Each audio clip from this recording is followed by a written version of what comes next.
Sixth standard 3rd chapter രാഷ്ട്രവും ഗവൺമെൻറ്റും. പുറത്തു പോകാൻ അവസരം കിട്ടിയാൽ ആദ്യം എന്തു ചെയ്യണമെന്നാണ് ഓരോ ആളിൻ്റെയും ആഗ്രഹമെന്നതിനെക്കുറിച്ച് ഞങ്ങൾ ചർച്ച നടത്തി. പുറത്തുപോയി മിസ്റ്റർ വോസനെ കാണാനാണ് ഡാഡിക്ക് ആഗ്രഹം. പീറ്ററിന് ടൗണിൽ പോയി സിനിമ കാണണം. എനിക്ക് സ്വാതന്ത്ര്യം എന്നത് തന്നെ വലിയ ആനന്ദമായി തോന്നുന്നു. അതുകൊണ്ട് എന്ത് ചെയ്യണമെന്ന് തന്നെ ചിന്തിക്കാൻ പറ്റുന്നില്ല. പക്ഷേ ഒന്നെനിക്കറിയാം,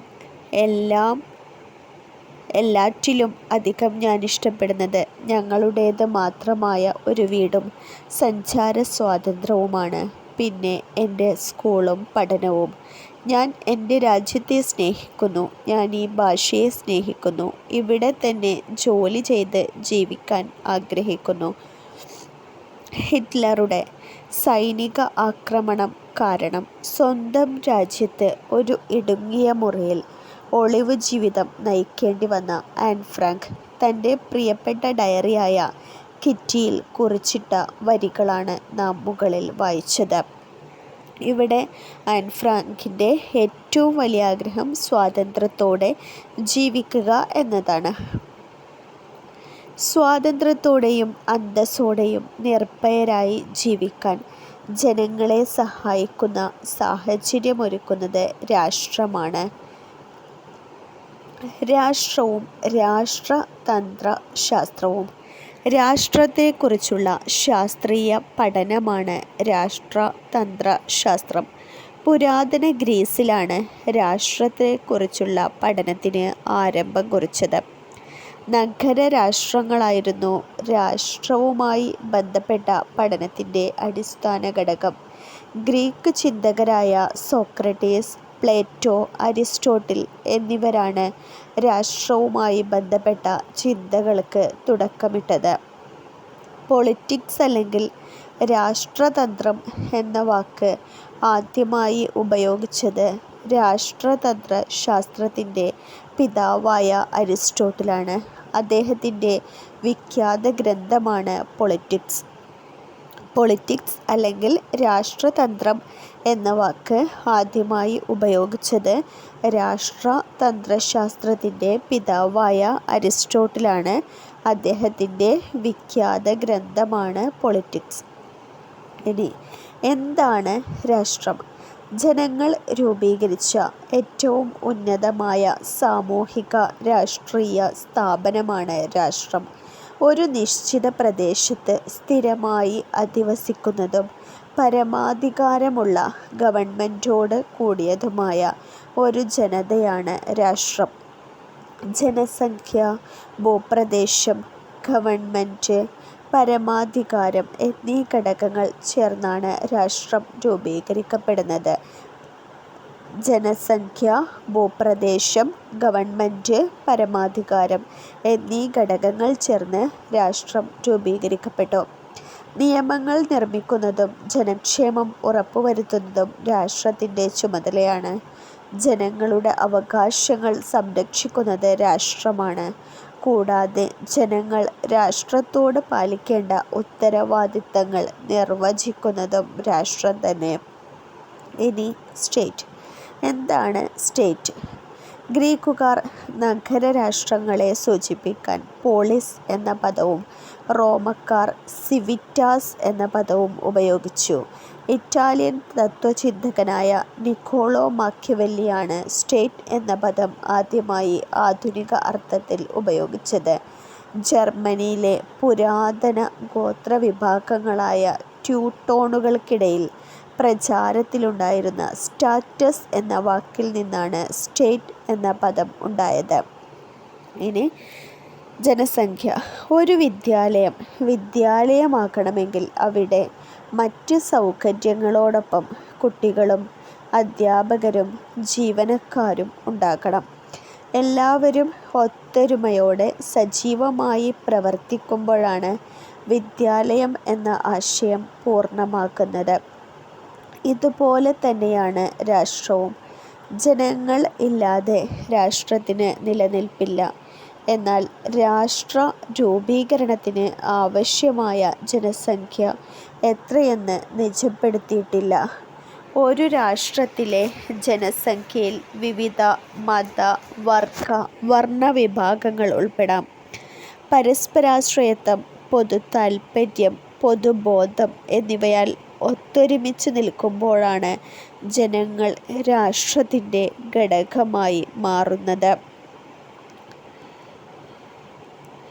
രാഷ്ട്ര രൂപീകരണത്തിനാവശ്യമായ ഭൂപ്രദേശത്തിൻ്റെ വിസ്തൃതി എത്രയെന്ന് നിജപ്പെടുത്തിയിട്ടില്ല. ഒരു രാഷ്ട്രത്തിൻ്റെ കര, ജല, വായു, തീരദേശ മേഖലകൾ അതിൻ്റെ പരിധിയിൽ ഉൾപ്പെടുന്നു. ആധുനിക രാഷ്ട്രങ്ങൾ പൊതുവെ ഭൂവിസ്തൃതിയിൽ മുന്നിൽ നിൽക്കുന്നവയാണ്. ഇനി ഗവൺമെൻറ്. ഇവിടെ കുറച്ച് ന്യൂസുകൾ കൊടുത്തിട്ടുണ്ട്. അതിലൊന്ന്, കോവിഡ്-19 എല്ലാ കാർഡുടമകൾക്കും സൗജന്യ റേഷൻ പ്രഖ്യാപിച്ച് ഗവൺമെൻറ്. രണ്ടാമത്തെ ന്യൂസ്, ജീവൻ രക്ഷാ മരുന്നുകൾ വില കുറച്ച് സർക്കാർ. ഗവൺമെൻറ് ജാഗ്രത പാലിച്ചു, വിലക്കയറ്റം നിയന്ത്രണ വിധേയം. ദാഹനീർ, ഗവൺമെൻറ്റിൻ്റെ പുതിയ കുടിവെള്ള വിതരണ പദ്ധതി. ഒരു രാഷ്ട്രത്തിലെ ജനങ്ങളുടെ ക്ഷേമം ഉറപ്പുവരുത്തുന്നതിന് ഗവൺമെൻറ് വളരെ വലിയ പങ്ക് വഹിക്കുന്നുണ്ട്. രാഷ്ട്രവും ജനങ്ങളും തമ്മിലുള്ള ബന്ധം സജീവമായി നിലനിർത്താൻ സഹായിക്കുന്നത് ഗവൺമെൻറ്റാണ്. ജനങ്ങൾ അധിവസിക്കുന്നത് കൊണ്ട് മാത്രം ഒരു പ്രത്യേക ഭൂപ്രദേശം രാഷ്ട്രമായി മാറണമെന്നില്ല. അവിടുത്തെ വിഭവങ്ങളെയും ജനങ്ങളെയും ഏകോപിപ്പിച്ച് കൊണ്ടുപോകാൻ ഗവൺമെൻറ് എന്ന സംവിധാനം അനിവാര്യമാണ്. രാഷ്ട്രം ഒരു സ്ഥിര സ്ഥാപനവും ഗവൺമെൻറ് മാറിക്കൊണ്ടിരിക്കുന്നതുമാണ്. രാഷ്ട്രത്തിൻ്റെ നയങ്ങൾ രൂപീകരിക്കുന്നതിനും പ്രകടിപ്പിക്കുന്നതിനും സാക്ഷാത്കരിക്കുന്നതിനുമുള്ള ഏജൻസിയാണ് ഗവൺമെൻറ്. ക്രമസമാധാനം, നിയമവാഴ്ച, പ്രതിരോധം, വിദേശ ബന്ധങ്ങൾ, റോഡുകൾ, പാലങ്ങൾ, കുടിവെള്ളം, വൈദ്യുതി, വിദ്യാഭ്യാസം തുടങ്ങിയവയെല്ലാം കൈകാര്യം ചെയ്യുന്നത് ഗവൺമെൻറ്റാണ്. ഇനി പരമാധികാരം.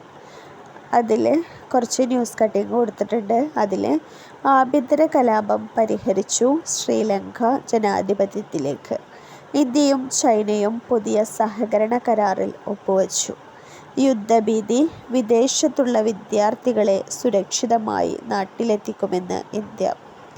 വയോജനക്ഷേമം നിയമങ്ങൾ കർശനമായി നടപ്പിലാക്കാനൊരുങ്ങി ഫ്രാൻസ്. ഓരോ വാർത്തയിലും രാജ്യങ്ങൾ അവരുടെ അധികാരം വിനിയോഗിച്ച് വ്യത്യസ്ത മേഖലകളിലെടുത്ത തീരുമാനങ്ങളാണ് നൽകിയിട്ടുള്ളത്. ഇത്തരത്തിൽ ബാഹ്യ ഇടപെടലുകൾക്കോ സമ്മർദ്ദങ്ങൾക്കോ വിധേയമാകാതെ തീരുമാനങ്ങളെടുക്കാനുള്ള രാഷ്ട്രത്തിൻ്റെ പരമമായ അധികാരമാണ് പരമാധികാരം. രാഷ്ട്രത്തിന് മാത്രമുള്ള ഒരു സവിശേഷതയാണിത്.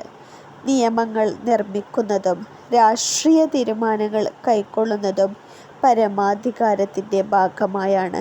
രാഷ്ട്രം അതിൻ്റെ പരമാധികാരം വിനിയോഗിക്കുന്നതും കാത്തുസൂക്ഷിക്കുന്നതും ഗവൺമെൻറ്റിലൂടെയാണ്. ജനങ്ങൾ, ഭൂപ്രദേശം, ഗവൺമെൻറ് എന്നിവയുണ്ടെങ്കിലും പരമാധികാരമില്ലെങ്കിൽ രാഷ്ട്രത്തിന് നിലനിൽപ്പില്ല.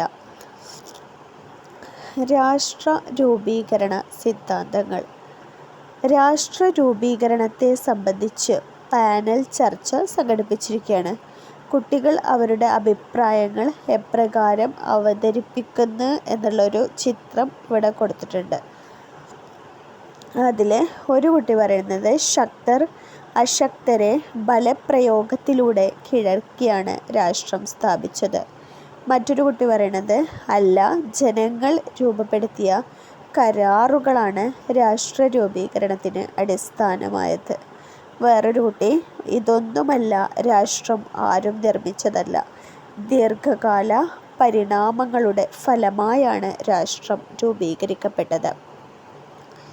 രാഷ്ട്ര രൂപീകരണവുമായി ബന്ധപ്പെട്ട് കുട്ടികൾ നടത്തിയ അഭിപ്രായ പ്രകടനം നിങ്ങൾ വായിച്ചല്ലോ എന്ന് ചോദിക്കുന്നുണ്ട്. രാഷ്ട്രം രൂപീകരിക്കുന്നതിനിടയാക്കിയ വിവിധ സിദ്ധാന്തങ്ങളെയാണ് നമ്മൾ പരിചയപ്പെടുന്നത്. രാഷ്ട്ര രൂപീകരണ സിദ്ധാന്തങ്ങൾ. ബലസിദ്ധാന്തം, സാമൂഹിക ഉടമ്പടി ഓർ കരാർ സിദ്ധാന്തം, സാമൂഹിക പരിണാമ സിദ്ധാന്തം ഇവയാണ് രാഷ്ട്ര രൂപീകരണ സിദ്ധാന്തങ്ങൾ. അതിൽ സാമൂഹിക ഉടമ്പടി ഓർ കരാർ സിദ്ധാന്തം, ജനങ്ങളുണ്ടാക്കിയ കരാറുകളാണ് രാഷ്ട്ര രൂപീകരണത്തിന് അടിസ്ഥാനമായത്.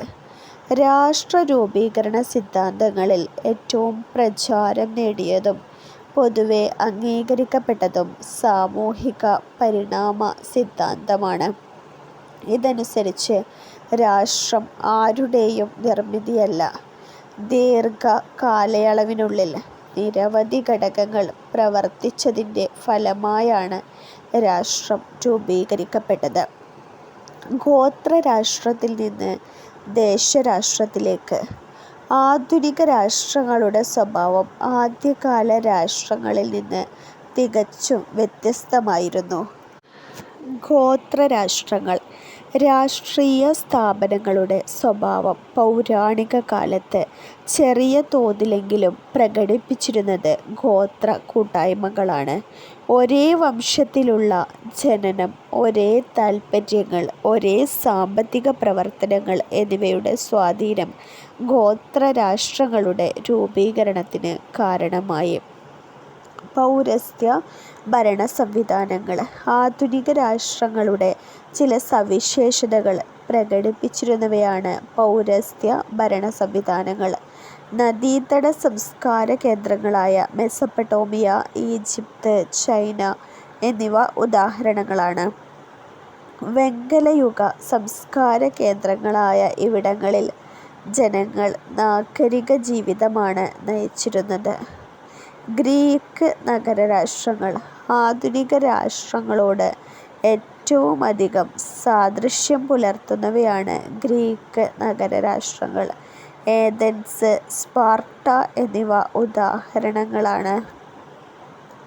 റോമാ സാമ്രാജ്യം. റോമാ സാമ്രാജ്യത്തിൽ നിലനിന്നിരുന്ന ഭരണ സംവിധാനം, നിയമം, അടിസ്ഥാന സൗകര്യം എന്നിവ ആധുനിക രാഷ്ട്രങ്ങളോട് ഏറെ സമാനത പുലർത്തുന്നവയായിരുന്നു.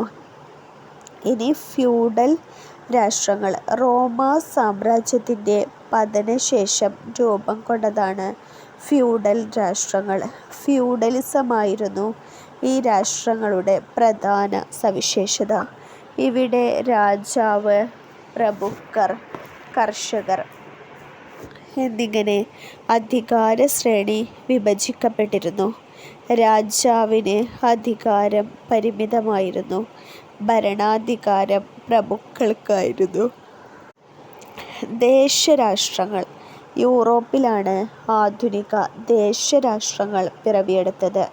നവോത്ഥാന കാലഘട്ടത്തിൽ യുക്തിചിന്ത, ശാസ്ത്രബോധം തുടങ്ങിയവ സാമൂഹ്യഘടനയിൽ മാറ്റങ്ങൾ വരുത്തി. വ്യവസായ വിപ്ലവം, കോളനിവൽക്കരണം, ദേശീയബോധം തുടങ്ങിയവയും ദേശരാഷ്ട്രങ്ങളുടെ വളർച്ചയ്ക്ക് കാരണമായി. ക്രമേണ ജനസംഖ്യ, ഭൂപ്രദേശം, ഗവൺമെൻറ്, പരമാധികാരം എന്നീ ഘടകങ്ങളെ അടിസ്ഥാനമാക്കി ദേശരാഷ്ട്രങ്ങൾ നിലവിൽ വന്നു. ഇനി ഫ്യൂഡലിസം. പ്രഭുക്കന്മാർ തങ്ങളുടെ കൃഷിഭൂമിയിൽ പണിയെടുത്തിരുന്നവരെ അടിമകളെപ്പോലെ ചൂഷണം ചെയ്തിരുന്ന സാമൂഹിക ഭരണവ്യവസ്ഥിതിയാണ് ഫ്യൂഡലിസം. ഒരു തുണ്ട് ഭൂമി എന്നർത്ഥം വരുന്ന ഫ്യൂഡ് എന്ന ജർമ്മൻ പദത്തിൽ നിന്നാണ് ഫ്യൂഡലിസം എന്ന വാക്കുണ്ടായത്. മധ്യകാല യൂറോപ്പിലാണ് ഫ്യൂഡലിസം നിലനിന്നിരുന്നത്. ഇനി നവോത്ഥാനം.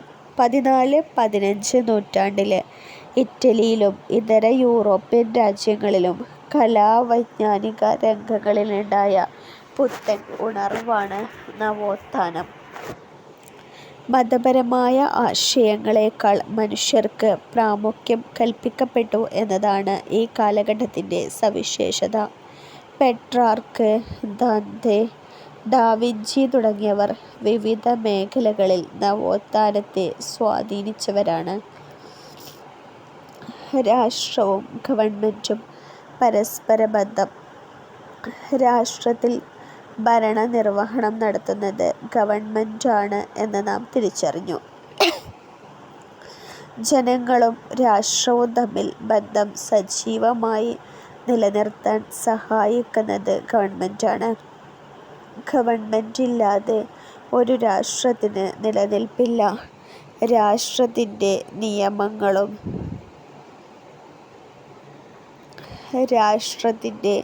നിയമങ്ങളും നയങ്ങളും പരിപാടികളും നടപ്പിലാക്കുന്നത് ഗവൺമെൻറ്റിൻ്റെ വിവിധ ഘടകങ്ങളിലൂടെയാണ്.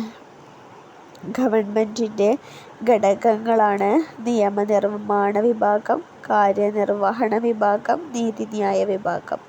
എന്താണ് നിയമനിർമ്മാണ വിഭാഗം? രാജ്യത്തിനാവശ്യമായ നിയമങ്ങൾ നിർമ്മിക്കുക, നിലവിലുള്ള നിയമങ്ങളിൽ മാറ്റം വരുത്തുക തുടങ്ങിയവയാണ് നിയമനിർമ്മാണ വിഭാഗത്തിൻ്റെ പ്രധാന ചുമതല.